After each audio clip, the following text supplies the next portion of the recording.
Hey, it's Juck. At number one, the most beautiful uniform in all of sport. If they brought back the gray stripes, this thing is so far out in front of everybody, you can't touch it.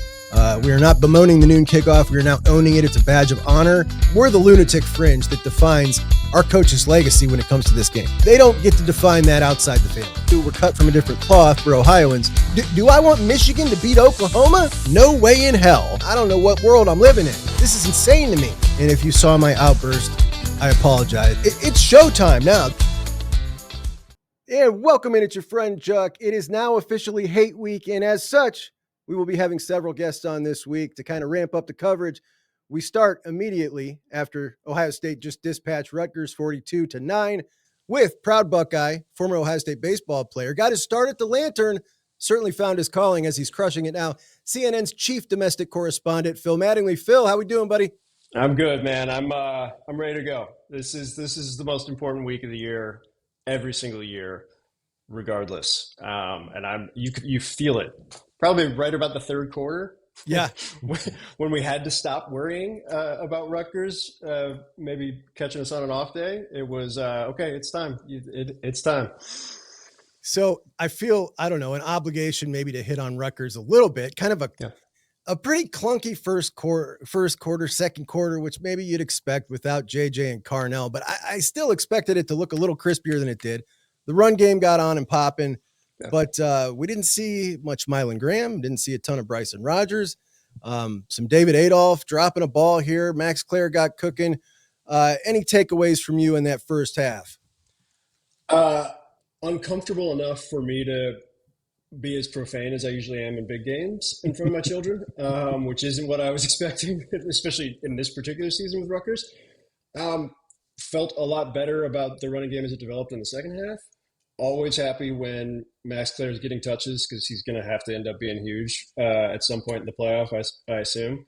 I think you kind of flicked a key thing that I was a little bit surprised about. I've been waiting with Carnell out the last couple of weeks, and then JJ really only playing the first quarter last week, and then out this week. Like, we got some young guys in the receiver room that have a lot of talent without any question. Obviously, we're huge recruits, and you kind of want to see one or two of them flash just in case, or as a supplement to going into the biggest part of the year. And you didn't really see it. And so, it was wasn't as calm as I expected it to be in my household in the first half, I'd say. Yeah, I mean, to your point, I think, well, obviously we know there was a lot of people calling for Mylan Graham to get some playing time, maybe over Brandon Inniss most of the season.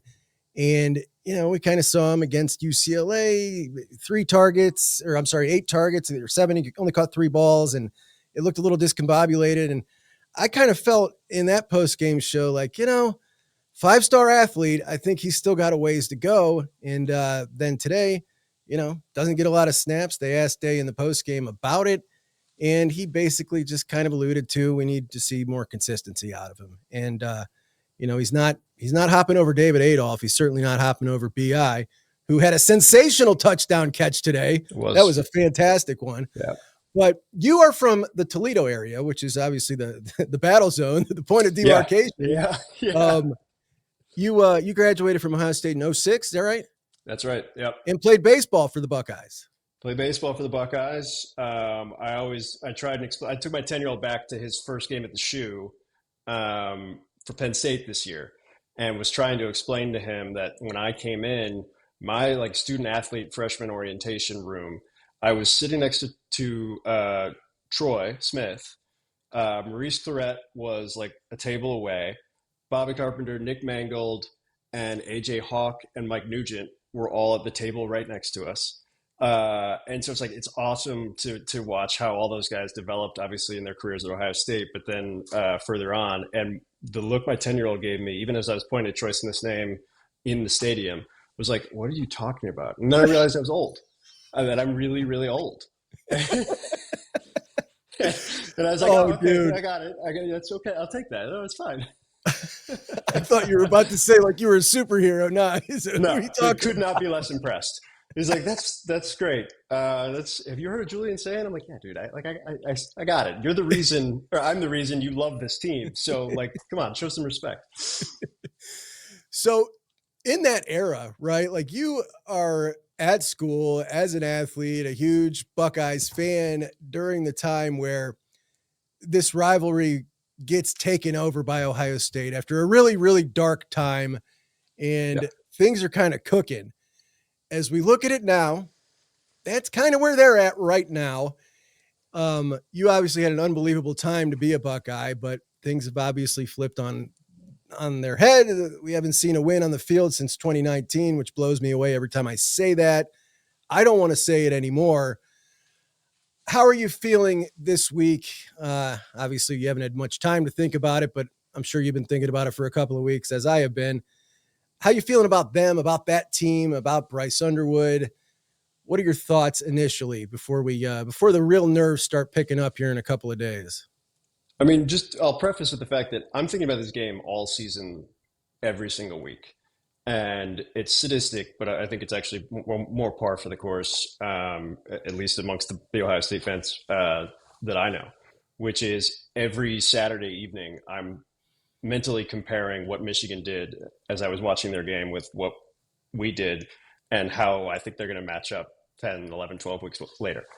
Kind of to your point, so spoiled for 18 years. And by the way, I still give us 2020 because Jim Harbaugh just quit on the entire season. So we're saying this started in 21.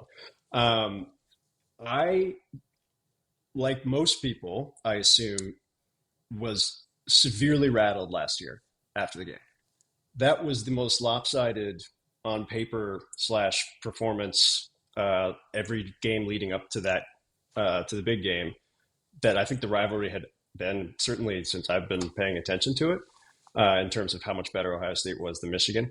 Mm-hmm.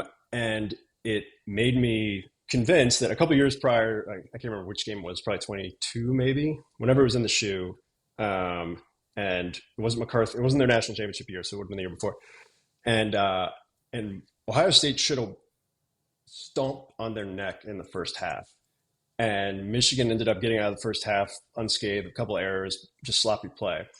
And the inability to end it when we could have been up 3 or 4 touchdowns by halftime. And then Michigan boat raced us in the second half in Columbus. And I remember walking out of that game, and I always go to the Ohio State Michigan games at home in Columbus with my dad. It was his graduation gift to me, which has cost him way more money than I think he expected. Back in 2006, I remember walking out and looking at my dad and saying, this is different than what we've seen under Tress and what we saw under Urban, in the sense of I've never seen a team fold from Ohio State in this game, at least not in my era. And it felt like they just folded. They broke. And that just wasn't something I was familiar with, especially with the game. And I think the subsequent years that have followed, obviously post-national championship, feels significantly better about everything and have an enormous amount of respect for Ryan Day. But it's just, you worry that it becomes like it was on the flip side with Michigan, where we were so deeply in their heads for 20 years that they basically were going to come out, and they kind of gave us 2 touchdowns at the start. And I'm hoping that inverts. And the clear talent gap remains. They're probably a little better this year than they were last year. Freshman quarterback should have real problems with our defense. But there's enough elements of this rivalry, but also this team, where there's some things that they can do on the defensive line that worry me with our offensive line. There are things with a mobile quarterback that our guys haven't seen before necessarily. And then there's just the insanity of this rivalry where some guy who sucks every other week runs for 270 yards in Columbus and 3 or 4 touchdowns. So I don't know. It's a long-winded way of saying I take nothing for granted. I don't think Michigan is anywhere near as talented or as good a team as Ohio State. And yet last year they were way worse. And well, that's just it. Yeah. I replayed the other day. I went back and looked at my post-game show from last year. And I was just kind of watching some of it, and I had mentioned in there that, up until today, which I'm talking last year, they would all say that Michigan's in Ryan Day's head and it's in his head. And I say, I did not believe it until today. And that was official to me. It stamped the look in his eyes with 2 minutes left and everything. And at that point, my gosh, it was tough to to not feel just so angry at him. Of course, he totally redeems himself by going on to do what they did. That loss assisted in propelling them into what they would later do. Totally. I don't feel you can recreate that kind of magic, Phil. To me, this feels like if that happens again, there is no like, oh, well, it'll propel them to a national championship again. You're graduating then 2 straight classes without winning that game. And, we used to make fun of them for that. We used to tally that up, how many classes they had graduated that hadn't beaten Ohio State. We've heard these seniors talk this year. It even sounds like they feel recently, we just heard Caden Curry talk during the week. They feel pretty unfulfilled. And I feel like this is as close to a must win as you can have without it being a true elimination game. And I also said that after that game last year, I said, if they can go on to win the national championship after this, I really feel that it'll free up Ryan Day in a way that he will be able to coach this game like he coaches every other game. Yeah. Because he will have given something to his team, the university, the state that nobody can take away, the ultimate prize. And he won't have this deer in the headlights or trying to prove he's tough and all the jazz that comes with the game and the way he's coached it. So seemingly he's so tight and just, it feels like a different coach out there every time he coaches against them. I feel like that's going to be gone. I feel like it's going to be different. I have faith in that. I don't know. What do you think? Am I crazy? No, I think that there is, look, the most infuriating thing about this dynamic over the course of the last 4.5 years has been lose to Michigan, let it rip against Clemson, and look like the best offensive mind in the history of the game. Lose to Michigan, let it rip against Georgia, and were it not for a clear targeting call that wasn't made and injuring the best player in the entire country in Marv, we are going to the national championship game, which we absolutely would have won that year. And then you're thinking back, the split screen of like those games versus the last game before that, where Michigan, it just looked, everything was so tight and the play calling just never matched up with the talent level. And it was always kind of the double-edged sword with a Day team where you're like, if he just lets it rip, like one of the best offensive minds in the game with the best talent on the field, this shouldn't even be close. And for it to continue to happen over and over, my hope, and this is somebody who, like, I went to the Tennessee game last year, and beside the fact that it was half orange, which was stunning to me and very unsettling, it was, I remember everybody walking into that game to a person, just destroyed. Going into a home playoff game at Ohio Stadium against one of the blue blood programs in the history of college football. And that feeling will come back really quickly because this matters. This matters so much. And I love seeing Caden Curry and these guys be unfulfilled or talk about how they're unfulfilled. You should be. Losing to Michigan in anything should be the worst thing that happens to you as a college athlete. And so I think my hope, to your point, and why I very much agree with kind of what you're thinking. Day's had swagger all year and has had a level of confidence of, I don't need to prove anything to you anymore. I've done it. And that matters. I think it matters for anybody and anything they're doing. And my hope is that carries over and he just lets it rip. That's a great point. It is very much, I don't have to prove anything to anybody. Yeah. I will run the slowest offense in the country.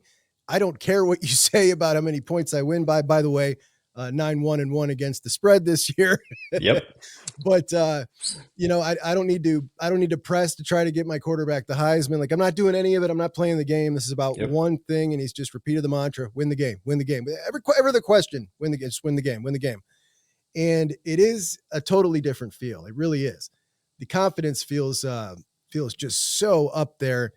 I do also love the fact that he continually mentions, I think 3 times now since the summer, I've heard him discuss talking to Coach Saban and studying how Coach Saban did it. Yep. Like this guy, I saw somebody writing yesterday about, what if he wins the national championship? Do you think he'll go to the NFL? I'm like, this dude wants to be the best. He is so driven. Yeah. And the more he's let us see his personality over the last couple of years, the more that crazy competitiveness has been on display. I didn't used to think he had it. I used to think he was kind of a docile personality.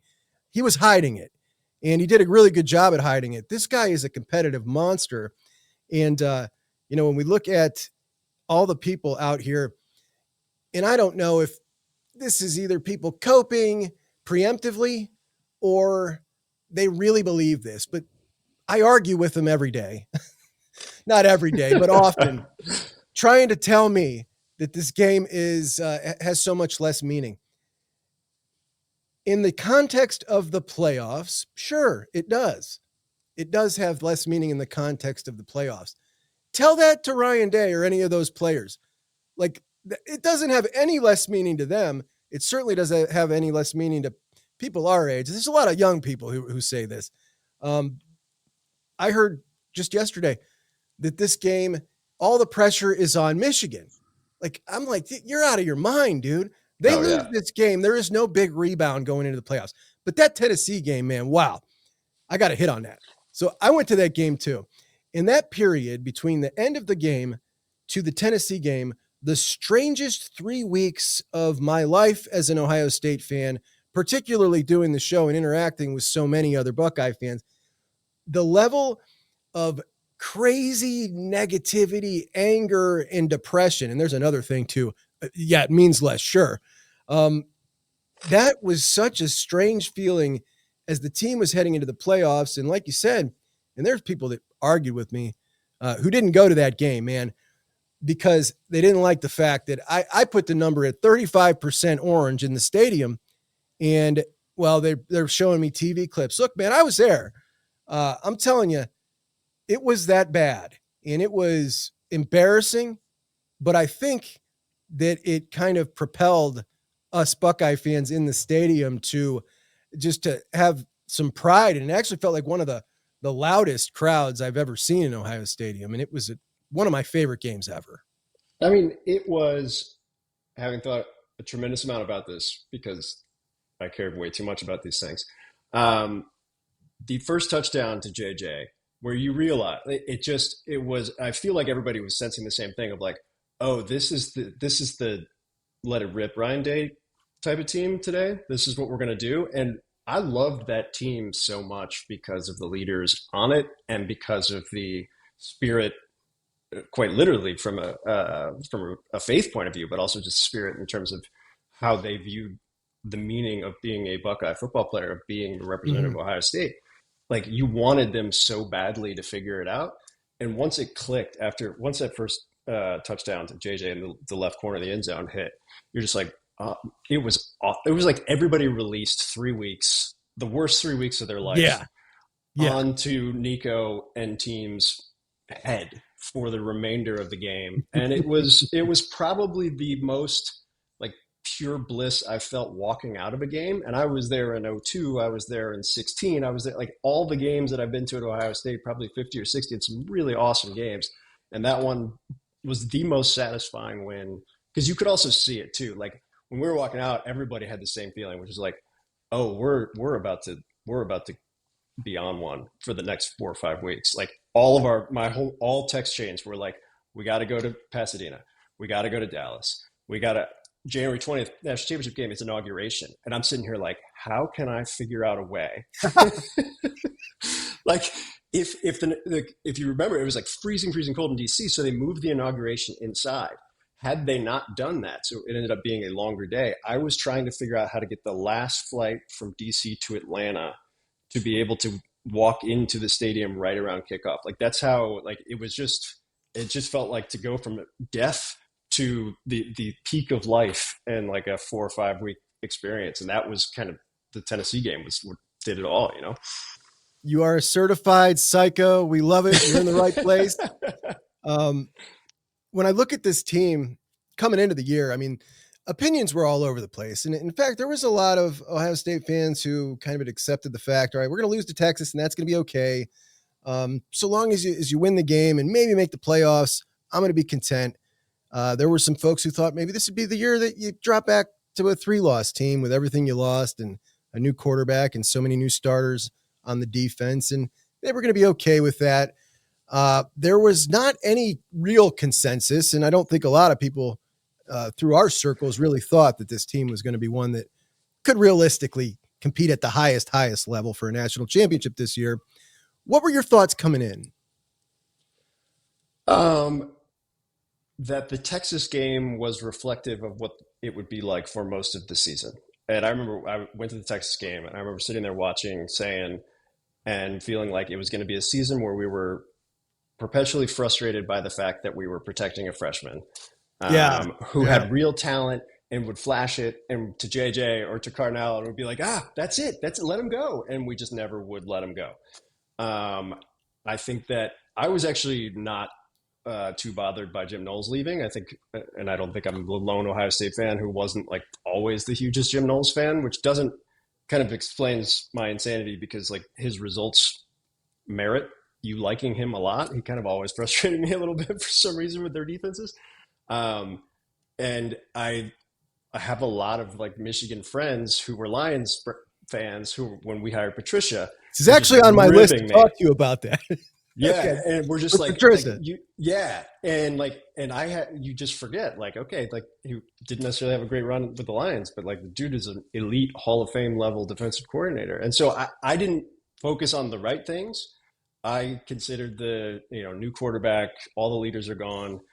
I mean, Arvell Reese, like, are you kidding me right now? Like all the dudes who have become elite and are about to win a bunch of postseason awards were not even in my head going into the year. So I just was hopeful that we would be able to, like everybody we expected to eventually be good would learn really, really quickly and spark as a unit. And it happened so much faster. And which is so funny right now where everybody's like, oh yeah, here we go again. Ohio State wins by 40.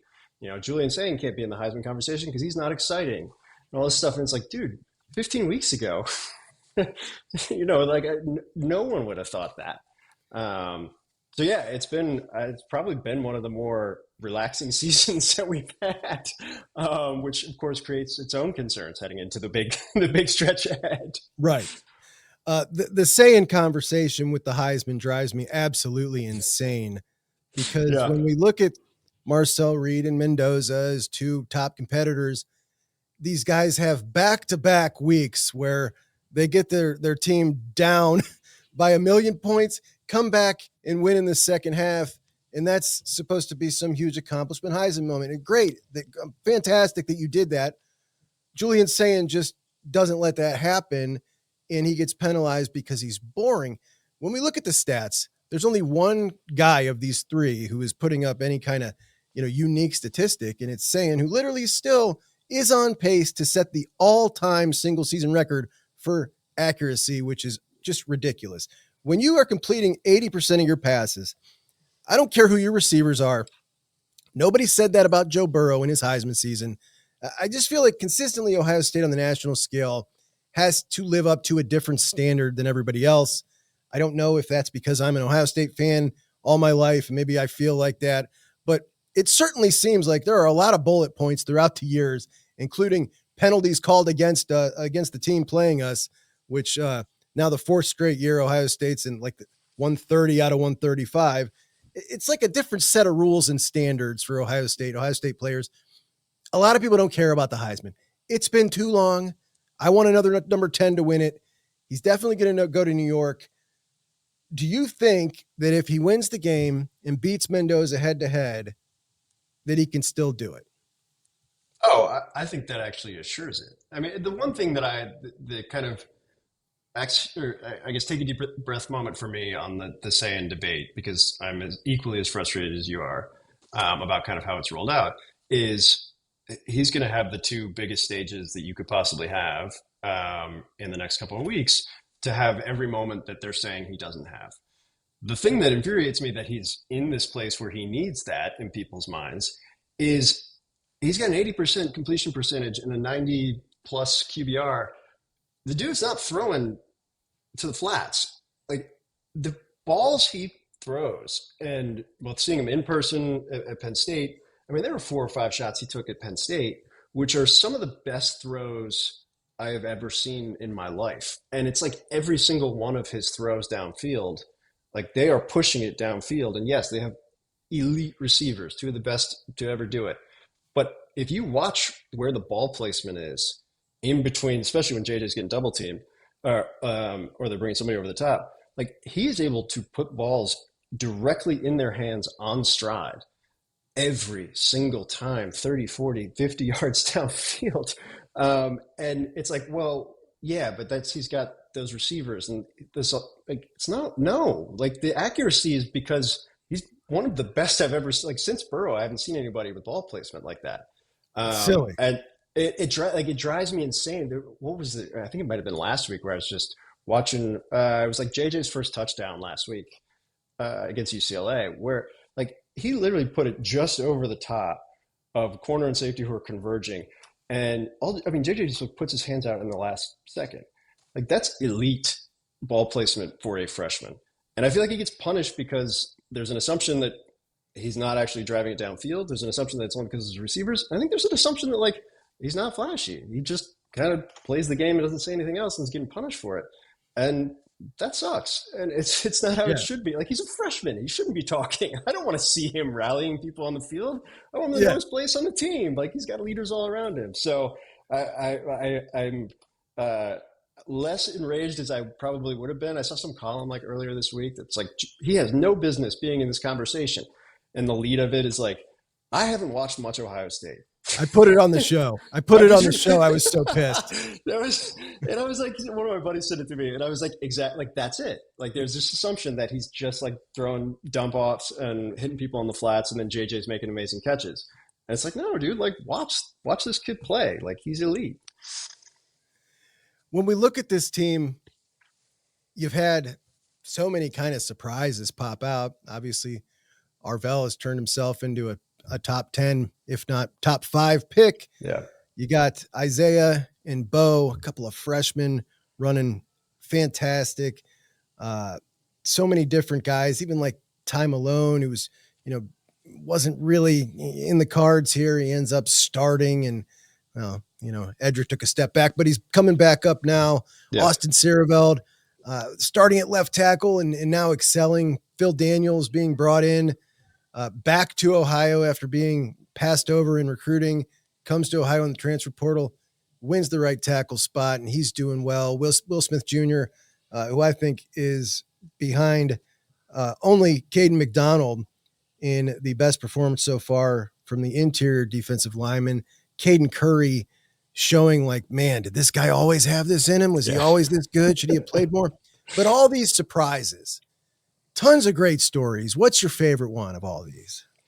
I mean, I love every year that LJ proves that he's still the best defensive line coach in the history of the game. And so like the defensive line to me was like, we knew that they would be rock solid, if not top tier in the country on the back end. Second level, you just assume like there was going to be talent there with Sonny, and like the whole kind of crew was going to be Arvell flashed a little bit last year. So I assumed he was going to be good. The defensive line performance has been like, that's what beats Michigan, if that line does what they've been doing. And it was just not expecting Ty being a great example of it, like kind of across the board, with one exception who, to your point, I think is starting to kind of bring it back, or reach the level where I thought everybody thought he was going to be. That's been awesome to watch, because I think that and the offensive line were kind of the two biggest questions. But like, I can't not point to Arvell as the most remarkable 1 year difference I think I've ever seen at Ohio State. Like to go from a rotational player because he was young to this is the most dynamic defensive player in college football that we've seen in a decade. And it's not like that is a subjective view if you watch his film. Like you watch the clips that people put together of strength, speed, kind of instincts, but also technically sound, not getting out of position, which I think was some of his issue last year in terms of what he was reading at various points. Like I've never seen anything like it before. That he just looks like a different type of athlete amongst all the best athletes in the country. And I also just deeply love the Glenville pipeline, which was so huge when I was around and when I was coming up. And kind of as much as I love Larry Johnson, like Ted Ginn Sr. Is like my spirit animal for what he's done to Ohio State or for Ohio State at Glenville over the years. And so I think it's Arvell, man. Like I just another one of those dudes that like everybody's like, oh yeah, of course, Arvell Reese. And it's like no one had any idea. At least I didn't. Just right here, buddy. Okay? So tell me what you saw. I'll tell. I saw all of this. He's such a freak. It was here last year. I got a clip, right? It's week 4, and I've played it since to kind of brag about it. And everybody's probably sick of me bragging about it, but I'll do it again. Don't own this one. I'm talking to my buddy Dylan Davis, and I'm furious because Sonny is, to me, should have been on the same footing as Arvell, both learning. Sonny wasn't learning as fast as Arvell. And I just said, look, I don't think that he's a good player or a starter. I think he is a budding superstar. And sure enough, he is. He is a superstar. Yeah. The way he moves. Of course, I follow these guys in recruiting as well. Like I knew his athletic profile before probably most people, and he wasn't a super high recruit, a top 200 guy. So it wasn't like he came in as a 5-star and everybody was like, watch out for this guy. But yeah, man, it was all there. He just, like you said, there was some out of play stuff. Like he needed to learn. I just felt like if he would have learned at the same rate as Sonny and been able to play as much as Sonny, like we'd have been here last year. Whatever, you win a national championship, all's well that ends well. It doesn't matter. Yeah. But yeah, man, he's absolutely a dude. And certainly that has to be the answer, right? Absolutely. It's the easy one. So it's not necessarily the one you go to. And I think everybody right now probably forgets that like last year he was just a rotational guy. The most interesting thing is watching these NFL guys just drool over him. They go nuts in a way that we haven't seen often, right? Like it's been a while since you've seen them go so crazy over one individual defensive player. It's like all of them, all of these scouty dudes, these draft type guru dudes, they're all over him and they won't stop. Like it's been going on since the Texas game. All year. It's crazy. The crazy thing, Texas, I was sitting there, I didn't know he'd changed his number.